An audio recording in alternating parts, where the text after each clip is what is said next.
never ceases to amaze me how people ask after the preaching moment, where did he come up with that? Or where did that come from? That's always asked of me, even by my associate ministers. In fact, Dr. Wanda Jameson, one of my associate ministers, I always ask, how did you see that and where did that come from? Well, I believe it's called creative preaching. We live in a world that has images all over the place, but hardly ever are we using the images. We have an oral tradition as African Americans Africans on American soil. We have an oral tradition. That oral tradition is simply the fact that some of our foreparents, a lot of them could not read, but they relied on the preacher to be able to create images with what they say. In fact, you will remember they needed to be able to simply tell the story. In fact, old preacher right now, if he found out his grandson has been called to the ministry, the first thing they ask, can they tell a story? Because it is in the telling of the story that images are created.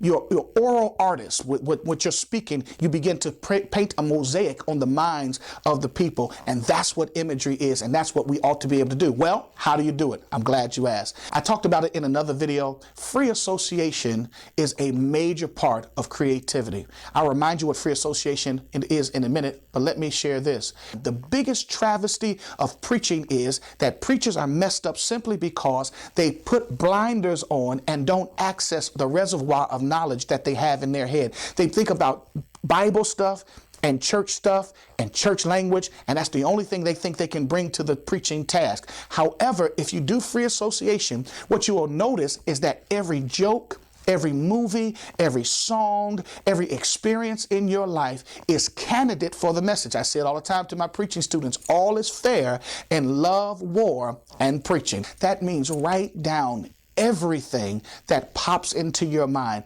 every joke, every song, every movie, all of those things, you write those down. And as you write those down, you will find that your mind begins to fire off. Now, you still have that text that's going to power it. You still have that life application that's going to power it. However, now you're beginning to pull all of these things. It's like Google. When you Google something, it pulls up everything associated with it. That's what free association is. You write down everything that could be even remotely associated with it. And as you write that down, you will remember stories from your childhood. You remember things that your mom used to say, and those things are candidate for the message. If you do that, you are able now to touch the lives of the people because it meets them where they are. Again, we have a 4D world, but we have flat and bland 2D preaching. People don't want to come and hear the same thing over and over. How do you bombard them with images that will work on your behalf? Just look at the news. When you look at the news, the anchor, there's so much going on. The news anchor is there. They have a video playing and a box popping up here and a banner across the bottom. When's the last time you used technology in your preaching? When's the last time you played a video while you're preaching, or a video to introduce your preaching? When's the last time you played a rap song, or at least a snippet of a rap song? When's the last time you titled your sermon after a rap song? I tell you one thing, if you know just a little bit of that, your young people will be right with you because they think you're hip, they think you're cool, and then you can use the things of the world to bring it right back to the church. When's the last time you played a song that wasn't Amazing Grace in your preaching? When's the last time that you stretched and took a risk? In fact, Dr. Joe Samuel Ratliff, the pastor of the Brentwood Church down in Houston, Texas, says like this in the Hebrews, the 11th chapter, where it talks about faith. He says, imagine if you took out faith and put risk. So without risk, it's impossible to please God.